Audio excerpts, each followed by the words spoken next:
Should equity awards continue to vest while employees are out on leave? After all, those employees aren't currently working for the company. Should they really continue earning their equity awards? I'm going to answer this question and discuss 4 other considerations for your leave policy. The first thing to know when you are deciding on a leave policy for your equity program is that pay equity is a very important consideration. According to the Department of Labor, women take more leaves than men and are often out on leave for a longer period of time. This is because women often are in caretaking roles, and that is a big reason why employees take leaves of absence.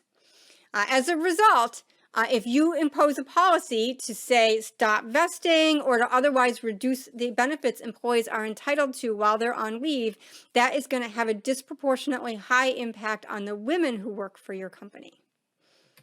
But let's get back to my original question about whether you should stop vesting while employees are out on leave.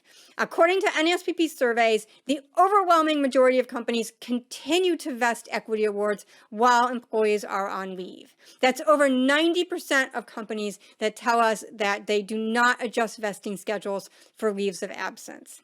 And there are a couple reasons for this. One is the pay equity considerations that I already discussed. Another reason is that it is actually fairly difficult to get timely notifications of employees going out on leave. It's actually difficult for many companies to get timely notifications of terminations of employment. That's a whole separate video that I recorded. And if you're not able to get timely notifications of terminations, you for sure are not going to get timely notifications of leaves of absence. And if you're not getting timely and consistent notifications of leaves, then it is going to be impossible to treat everyone fairly. And if you cannot treat everyone fairly, it is probably better to not adjust equity awards at all. And a third consideration here is that if you are adjusting the vesting schedule of equity awards, that is going to change the period over which expense is recognized for those equity awards. That is likely to create some discrepancies on your financial reports. This is particularly a problem when employees go out on open-ended leaves, which is fairly common. The result on your financial reports may not be what you expect. If you have an annual grant program, and I know that most of you do, a third consideration here is whether employees who are out on leave are still eligible to receive their annual grant. Most leaves are only for maybe a few months at a time. If those few months just happen to coincide with your annual grant date, is it really fair to exclude that employee from their annual grant? Them missing their annual grant for that year could actually have a significant impact on their overall compensation over their career at your company. In a recent Pulse survey that we conducted, we found that the majority of companies do not feel like it is fair to exclude employees from receiving their annual grant. 42% of respondents said that employees who are on leave receive the same grant at the same time that they would have received it if they were active. Another 12% say employees receive the same grant, but they don't get it until they return from leave. And then for 36% of respondents, employees on leave are eligible to receive a grant. Whether they actually receive one is at the discretion of their manager. But add those all up together, and that leaves only 10% of companies that are not issuing any grants at all to employees who are out on leave. And even for those 10%, some of them are still issuing grants to employees on leave if they are required to do so by law. Which brings me to my fourth consideration.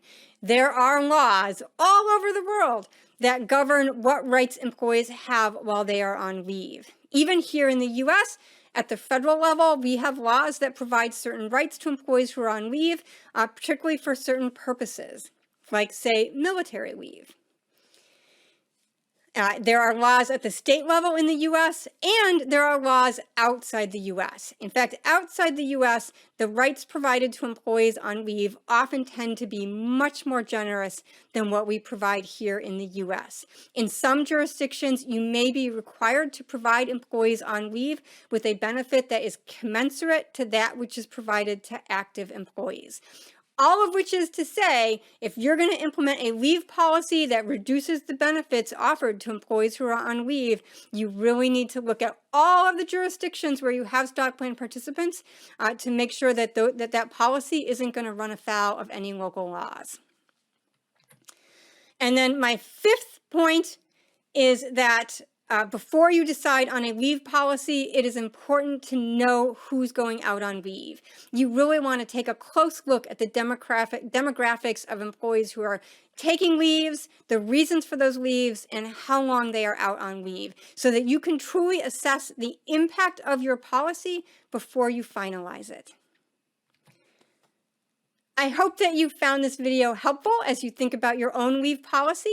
The NASPP data that I cite is from our 2019 Domestic Stock Plan Design Survey, which is co-sponsored by Deloitte Consulting, and also from our Pulse survey on grant policies, which is part of the Equity Compensation Outlook program, which is a collaboration between the NASPP and Fidelity Investments.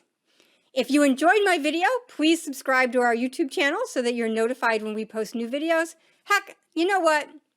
Even if you didn't like the video, subscribe anyway. Maybe you'll like the next one. Thanks for watching.